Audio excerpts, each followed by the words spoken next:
साथियों नमस्कार। वर्ष 2024 के नवनूतन शुभारंभ पर सबको हमारी तरफ से व हमारे चैनल की तरफ से हार्दिक शुभकामनाएं। और हमारे ब्लॉग को पूरा तथ्यात्मक और तार्किक रूप से अवश्य सुनिए और इस पर मंथन करिए। एक एक शब्द बड़े अनमोल हैं और मैंने इन अनमोल शब्दों का संकलन उसी पांडाल और त्रिपाल के बीच में किया था जहाँ पर प्रभु की जन्मभूमि है और प्रभु विराजमान थे। उसी का थोड़ा सा आप सार अवश्य सुनिए और आनंदित होइए। और इस प्रभु श्री राम जी की यात्रा को बीच में अवरोध मत देना, तुरंत अपने मिलने जुलने वालों को भी भेजना, जिससे ये जो वर्तमान में प्रबंध कमेटी श्री चंपत राय साहब हैं, श्री नृपेंद्र मिश्र साहब हैं, राजा साहब अयोध्या श्री मिश्र जी साहब हैं और माननीय हमारे मुख्यमंत्री साहब प्रधानमंत्री साहब तक ये पहुँचे और इस पर विचार हो। पौधे 84 लगना है और 5 राज गद्दियाँ वहाँ पे डाली जाना है। यही अखंडता है और यही दूरदर्शिता और महान संदेश होगा। सुनिए पूरा, बहुत ही मार्मिक सुनिए, बहुत ही गंभीर विषय है। सुनिए, अवश्य पूरा सुनिए और मंथन करिए। साथियों नमस्कार, मैं राम प्रताप सिंह कुशवाहा। हमारे चैनल ज्ञान एंड नॉलेज की शाखा मंथन में आप सबका बहुत बहुत अभिनंदन है, स्वागत है, वेलकम है। आज का विषय बहुत ही महत्वपूर्ण है क्योंकि आज का जो विषय का केंद्र बिंदु है वो दुनिया का सबसे बड़ा विवाद जो लगभग 500 वर्ष 5 सहस्त्र शताब्दी चला और उसका पटापेक्ष हो रहा है 22 जनवरी 2024 को कच्छप द्वादश के शुभ मुहूर्त में 12:29 से 12:30 24 मतलब 84 सेकंड है। तो 84 लाख योनियां हैं, उसी में लाख हटा दीजिए 84 बचेगा। तो आप ये समझिए कि प्रभु की माया कितनी बलवती है और हमारे पूर्वज कितने महान हैं। अच्छा, हमारा विषय जो होता है वो कुछ हटके होता है भाई, ये भी थोड़ा ध्यान रखिए। हम कोई वो चैनल और राष्ट्रीय समाचार चैनल वाले नहीं हैं कि एक ही बात को बार बार दोहराते रहें। हमारे चैनल में जो मंथन होता है वो समुद्र मंथन की तरह है। समुद्र मंथन हुआ हो या ना हुआ हो, लेकिन 8 अरब आबादी के जो लोग हैं उनमें हर व्यक्ति में अलग अलग मंथन होता है और अलग अलग सबकी दृष्टि होती है और उसी दृष्टि से आदमी अपने विचार बनाता है जो विचारधारा कहलाती है। तो चलिए आज हम अयोध्या में उस स्थान पर ले चलते हैं जो जन्मभूमि के नाम से जाना जाता है प्रभु की, और जहाँ पर वर्ष 2009 में मैंने 2.5 दिन एक पुलिस अधिकारी के रूप में उस पुण्यमयी पंडाल के नीचे, त्रिपाल के नीचे जहाँ भगवान विराजमान थे, प्रभु भगवान श्री राम जी अपने सहोदर भाइयों और संकट मोचन हनुमान जी के साथ विराजमान थे, उस पंडाल के अंदर मैंने ड्यूटी 2.5 दिन दी है और 2.5 दिन का मुझे आशीर्वाद प्राप्त हुआ है। मैंने ईश्वर को स्पर्श भी किया है, मतलब मूर्तियों, विग्रह, भगवान की विग्रहों को, क्योंकि वहाँ पर उस पंडाल के अंदर पुजारी जी के अलावा सिर्फ एक सब इंस्पेक्टर और एक सिपाही ही जाया करते थे। और सत्य बात तो यह है कि भगवान ने इन 500 वर्षों में इतना बड़ा संदेश हम मानवों को दिया है कि दुर्लभ संदेश। क्या पंडाल के अंदर कभी ये नहीं पूछा गया कि आप किस जाति के हैं, किस धर्म के हैं, किस संप्रदाय के हैं। 22 दिसंबर 1949 को जब पदार्पण हुआ था प्रभु का तथाकथित ढांचा में, ज़्यादा विवाद का विषय हम नहीं चाहते, देश में शांति चाहते हैं और इसलिए हम कोई भड़कीली बात नहीं कहेंगे। लेकिन जो सत्य है वो उस समय ड्यूटी दे रहे थे श्री शेर सिंह, और शेर सिंह साहब ने ड्यूटी बदली थी बरकत अली साहब ने, और बरकत अली साहब ने इस स्वतंत्र भारत में सबसे पहले प्रभु रामचंद्र जी के भाव विहंगम दर्शन एक तरह से किए थे, क्योंकि उन्होंने उन दर्शनों का बखान अपने बयानों में दिया है और उनका बयान लोअर कोर्ट से लेके और सुप्रीम कोर्ट तक रहा है। उसी पंडाल में मैंने ड्यूटी दी है। और ये एक सौभाग्य है कि मैं एक पुलिस वाला होकर और ये ब्लॉग भी आप लोगों को बना रहा हूँ। इससे ज़्यादा दुर्लभ संयोग और क्या हो सकता है कि वो 22 जनवरी का दिन भी चश्मदीद भी देख सकता हूँ, और नहीं होगा तो मानसिक रूप से तो देख ही लूँगा, क्योंकि वहाँ हमारा प्लेस तो पढ़ना नहीं, जैसे आपका प्लेस नहीं पढ़ना है। आप भी सोच रहे होंगे कि दर्शन किए जाएं भगवान के वहीं पर पहुंच के, लेकिन भाई सुरक्षा व्यवस्था और इतने आप वीआईपी पर्सन हैं नहीं कि आप 8,000 लोगों को निमंत्रण जा रहा है। आप भी सोच रहे होंगे कि निमंत्रण आपको भी मिल जाए, और मिलना भी चाहिए, लेकिन सबका संभव नहीं है। इसलिए आत्मसंतोष करिए और वहीं से प्रभु श्री राम जी की जय जयकार बोलिए। निर्मल मन जन सो मोहि पावा, मोह कपट छल छिद्र न भावा। बस इसी में सार है दुनिया का। ये राम जी के ही शब्द हैं, प्रभु राम जी के। किसको कहे थे? विभीषण जी को। हाँ, कि निर्मल मन जन सो मोहि पावा, मोह कपट छल छिद्र न भावा। इसलिए अपने मन को छोटा तो मत करें। आप जहाँ हैं वहीं प्रभु राम के दर्शन आपको हो ही जाएंगे। कस्तूरी कुंडल वसे मृग ढूंढे बन माह, ऐसे घट घट राम हैं दुनिया देखत नाय। कबीर से बड़ा कोई ब्रह्म हुआ नहीं। बस हृदय में हाथ रखिए, ईश्वर के दर्शन आपको हो जाएंगे, क्योंकि जो अंश है वो ईश्वर का ही अंश आपकी आत्मा के रूप में हृदय में विराजमान है। लेकिन कस्तूरी कुंडल वसे मृग ढूंढे बन माए, घट घट ऐसे ढूंढ रहे हैं हम लोग भगवान को। अरे भगवान तो हृदय में विराजमान है। खैर, लेकिन भाई भगवान ने कहा है हम निराकार भी हैं, हम साकार भी हैं, हम गुण भी हैं, हम सगुण भी हैं। तो सगुण से ही हम ज़्यादा प्रसन्न हैं।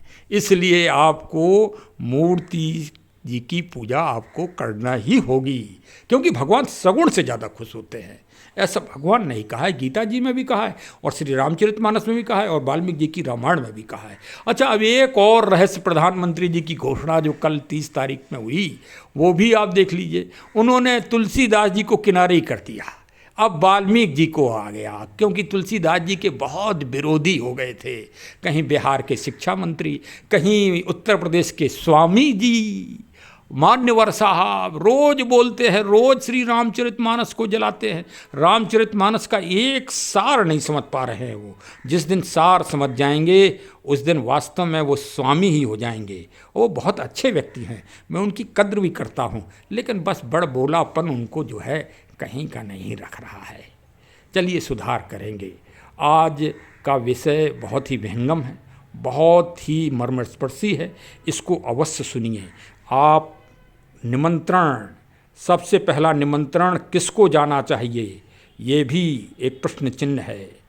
और एक और चीज़ विशेष है पूरे आयोजन में कि रघुपति रीत सदा चले आई, प्राण जाए पर वचन न जाई। उस विचारधारा को यहाँ पर थोड़ा दूर कर दिया गया है। ये अच्छा नहीं किया गया है, इस पे मंथन होना चाहिए। रघुपति रीत सदा चले आई, प्राण जाए पर वचन न जाई। इसमें बहुत बड़ा रहस्य है। एक विचारधारा को निगलेक्ट किया गया है। हाँ, लेकिन आज हम वार्ता करेंगे कि सबसे पहला निमंत्रण कार्ड किसको जाना चाहिए। सबसे पहला निमंत्रण कार्ड जाना चाहिए महिला शक्ति की रानी श्रीमती जयराज कुंवर। ये हंसावर रियासत है, वहाँ की ये रानी साहिबा थीं। राजा रणविजय सिंह की वीरगति प्राप्त होने के बाद इन्होंने 1528 में, जब श्री राम जन्मभूमि का मंदिर, पावन मंदिर तोड़ा गया था, उस समय इन्होंने रक्षा के लिए अपना हमला किया था विरोधियों के ऊपर। उस समय ये वीर गति को प्राप्त हुई थीं। इनके वंशजों को सबसे पहले बुलाना चाहिए। और उस समय अयोध्या फैजाबाद की एक रियासत थी भीटी, वहाँ के राजा मेहताब सिंह साहब थे। इनके परिवार के लोगों को बुलाना चाहिए, क्योंकि ये 1528 में उस समय शहीद हुए थे। और उस समय इन्होंने उन सेनाओं का, शत्रु सेना का विरोध किया था। और फिर इसके बाद राजक रूप देवी दीन पांडे साहब, स्वामी महेशानंद जी, और 76 बार युद्ध हुआ है। ये वर्ष 1990 से पहले, 1990 में तो श्री राम कोठारी जी व शरद कोठारी जी बंधु तो नायक हैं ही, लेकिन इसके अलावा जो भी जीवात्माएं इस महान संकल्प और अभियान में सतत समर्पित रहीं, उनका सबसे पहले उनको निमंत्रण जाना चाहिए। श्री शेर सिंह साहब जो वर्ष 1949 में सुरक्षा ड्यूटी में थे, और श्री बरकत अली साहब, विशेष रूप से बरकत अली साहब, जिनको इस स्वतंत्र भारत में पहली बार ईश्वर सत्ता प्रभु श्री राम जी के स्वरूप के इस तरह से दर्शन हुए थे, और उन्होंने उस चमत्कार और उस ईश्वरी लीला को अपने बयानों में वर्णन भी किया है, जो यहाँ से लेके और माननीय सुप्रीम कोर्ट तक उन्होंने अपने बयानों को बदला नहीं। श्री बरकत अली साहब। दूसरी बार जब क्षेत्रीय रियासतों ने इस व्यवस्था को श्री औरंगजेब और शिवाजी के टाइम समयाकाल में जो अमर शहीद हुए, वीर गति को पाए, वो थे श्री बाबा वैष्णव दास जी, कुंवर गोपाल सिंह जी, ठाकुर श्री जगदम्बा सिंह जी। इनके परिवार के लोगों को विशेष रूप से सादर आमंत्रित किया जाना चाहिए। यदि महासचिव श्री चंपत राय साहब और जो भी इस प्रबंध कमेटी के सदस्य हैं वो हमारे अगर ब्लॉग को सुने, तो मैं निवेदन कर रहा हूं कि इन महान आत्माओं के परिवार के लोगों को अवश्य बुलाया जाए और उनको सादर जो है सम्मान दिया जाए। और इसके बाद लाहौर पाकिस्तान के चेयरमैन को बुलाया जाए, क्योंकि लाहौर श्री प्रभु राम जी के वंशज पुत्र के द्वारा स्थापित किया गया था, इसलिए चेयरमैन लाहौर का ये विधिवत निमंत्रण जाना चाहिए। वो आए या ना आए ये तो एक अलग है, वो अपनी विचारधारा में जिसमें रहें, लेकिन हमारा आपका दायित्व है कि हम उनको सादर आमंत्रित करें। फिर इसके बाद पूज्य महान स्वतंत्रता सेनानी श्री भगत सिंह साहब के परिवार को भी बुलाया जाना चाहिए। फिर नेपाल का जो भी इस समय राष्ट्राध्यक्ष है वो सादर आमंत्रित जनक जी के रूप में किया जाना चाहिए। छत्तीसगढ़ रायपुर का जो भी इस समय करता धरता है, जो वहाँ का उत्तरदायी है, उसको सादर आमंत्रित किया जाना चाहिए। काशी राज जी के इधर से माँ सुमित्रा जी के वंशज के लोगों को भी बुलाना चाहिए। मतलब वर्तमान समय में जो काशी राज के महाराजा हैं उनको भी सादर आमंत्रित किया जाना चाहिए। हमारे पूज्य श्री गुरु गोविंद सिंह साहब जी के आदेश से निहंगों की जो महान सेना आई थी, और जिन्होंने श्री निहंग श्री फ़कीर सिंह खालसा साहब के परिवार के लोग, श्री हरजीत सिंह साहब जो इस समय वहाँ पर विशेष भंडारा चलाएंगे, वो सम्मान के साथ उनको पहले आदर सहित इस महान आयोजन में बुलाया जाना चाहिए। मैं तो ये कह रहा हूँ, कंबोडिया है, दक्षिण कोरिया, जहाँ पर अयोध्या महाराज के पारिवारिक संबंध थे, उन सबके विशेष उच्चायुक्त और या एम्बेसडर जो भी राजदूत साहब हैं उनको सादर आमंत्रित किया ही जाना चाहिए। पूज्य पूर्व प्रधानमंत्री श्री अटल बिहारी वाजपेयी साहब, श्री अशोक सिंघल साहब, और ऐसा नहीं है कि नरसिंहा राव, श्री राजीव गांधी साहब ने प्रयास नहीं किया, उनका भी प्रयास था, सभी ने प्रयास किया।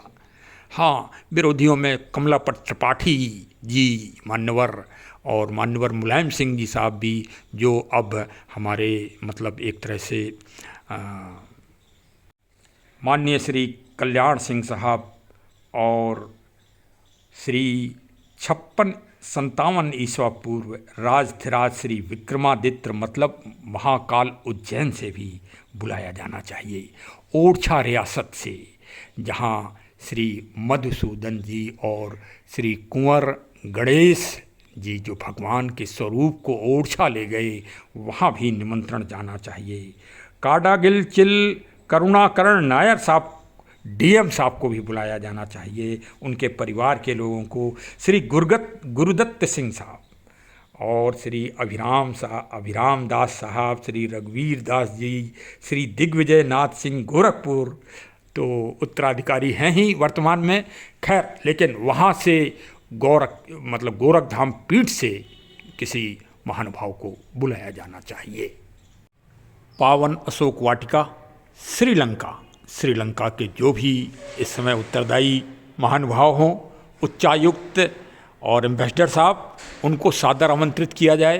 अफ़गानिस्तान माँ केकई जी का जहाँ मायका था, वहाँ से भी सादर आमंत्रित किया जाए। मतलब किसी को छोड़ा नहीं जाना चाहिए। इस राम जी की पावन अखंड यात्रा में, अद्वितीय और अविरल यात्रा में सबको समाहित किया जाना चाहिए। सबरी माता जी के आश्रम में जो भी प्रबंधक हो उसको सादर आमंत्रित किया जाए। गुहराज निषाद जी के जो प्रबंधक हों वहाँ उनको सादर आमंत्रित किया जाए। किष्किंधा में बाली सुग्रीव श्री पवन पुत्र हनुमान जी के जो भी स्थान हैं, उनके महंतों को, उनके जो भी प्रबंधक हैं, उनको सादर आमंत्रित किया जाना चाहिए। जामवंत जी रहे जा रहे हैं, उनको भी, जामवंत जी का मंदिर, अरे वाह भाई वाह, उनको भी सादर आमंत्रित करना ही चाहिए। प्रबंधन कमेटी को और जो शीर्षस्थ प्रबंधक हैं उनको इस विषय में विशेष रूप से गौर करना चाहिए कि इस महान आयोजन में, जो प्रभु का आयोजन है, इसमें कोई आदमी वंचित ना रह जाए। और इसका मैं सबसे बड़ा फार्मूला और सबसे बड़ा सूत्र बता रहा हूँ कि माननीय प्रधानमंत्री जी वीवीआईपी महोदय की ही लाइन में 5 राज सिंहासन खाली डलवाए जाएं इन भूत मृत महान आत्माओं के सम्मान में, और उन राजगद्दी और उन चेयरपर्सन्स के रूप में वो आत्माएं वहाँ पर आकर विराजमान हों और इस महानतम समारोह के वो दर्शन पा सकें। हमारे शास्त्र, हमारी परंपराएं कहती हैं और महान गीता इस बात का संदेश देती है कि आत्मा अजर अमर हैं। अगर आत्मा अजर अमर हैं, ये सिद्धांत जीवंत है, तो आत्माएं अवश्य ही प्रभु राम जी का इस समारोह को देखने आएंगी। और ऐसा नहीं है, श्री रामचरितमानस और रामायण ये संदेश भी देती है कि प्रभु राम जी से मिलने दशरथ जी की आत्मा स्वयं इस मृत्युलोक में आई थी, तो दशरथ जी की भी आत्मा आ सकती है। और उनके पूर्वज श्री भागीरथ जी, श्री हरिश्चंद्र जी, श्री रघु जी, अज जी, सबकी आत्माएं आ सकती हैं। तो 5 कुर्सी खाली डलवा दी जाएं उस पंडाल में, उस विशेष समारोह में, जिससे और फिर इसके बाद जब ये समारोह समाप्त हो जाए तो भगवान जी का जहाँ विग्रह स्थापित हो रहा है, उन 5 सिंहासनों को, उन 5 राजगद्दियों को वहीं समाहित कर दिया जाए। और एक और ये 84 मिनट का, ये 84 सेकंड का जो मुहूर्त है, इसमें उस परिसर में 84 दिव्य पौधे भी लगवा दिए जाएं, जिससे पूरी दुनिया में ये संदेश जाए कि प्रभु राम जी ने 14 वर्ष अरण्य की संरक्षण किया, अरण्य की, वन की सेवा की, जंगल की सेवा की, और जंगल को 14 वर्षों तक रखवाली की, और वहीं से महान ज्ञान उन्होंने प्राप्त किया। आप ये क्यों मान रहे हो कि वो ईश्वर थे? उनको सीधे सीधे मानव रूप में आप देखिए, दशरथ नंदन के रूप में देखिए। दशरथ नंदन के रूप में जंगल वनवास में उन्होंने एक दिन बिगर ज्ञान प्राप्त किए नहीं रहे। वो अगस्त ऋषि के पास, वो भारद्वाज ऋषि के पास, वो वाल्मीकि ऋषि जी के पास, वो सभी जी जगह गए। और देखिए अंत में माननीय प्रधानमंत्री जी के जिह्वा में सरस्वती जी विराजमान हुई, और जो श्री राम अंतर्राष्ट्रीय वायु अड्डा का नाम रखा जा रहा था, वो उन्होंने बदलकर श्री वाल्मीकि जी का नाम रखा। और वाल्मीकि जी, अभी किसी ने वाल्मीकि रामायण को पढ़ा या मतलब उस विशेष पे ध्यान नहीं दिया। वाल्मीकि रामायण में वायुयान की इतनी अच्छी डिस्क्रिप्शन है, इतना अच्छा विश्लेषण है कि आज के महान से महान वैज्ञानिक भी अभी उतना शोध नहीं कर पाए होंगे जितना शोध वाल्मीकि रामायण में है। और सत्य तो यह है कि वायु जो यान है और वायुयान के पथ का विवरण वाल्मीकि रामायण में बृहद रूप से दिया गया है। शायद वही ज्ञान और वही आत्मा से विभोर होकर, आत्मिक विभोर होकर माननीय प्रधानमंत्री श्री नरेंद्र मोदी जी के साहब के मन में श्री वाल्मीकि जी का महान नाम आया और वो विवादों से भी उन्होंने दूर कर दिया और श्री वाल्मीकि जी के नाम से अंतर्राष्ट्रीय अयोध्या का नाम रखा। इसके लिए मैं वायुयान के और वायु अड्डे के ऊपर एक अलग से वो बना रहा हूँ, उसको सुनिएगा, बहुत ही सारगर्भित होगा।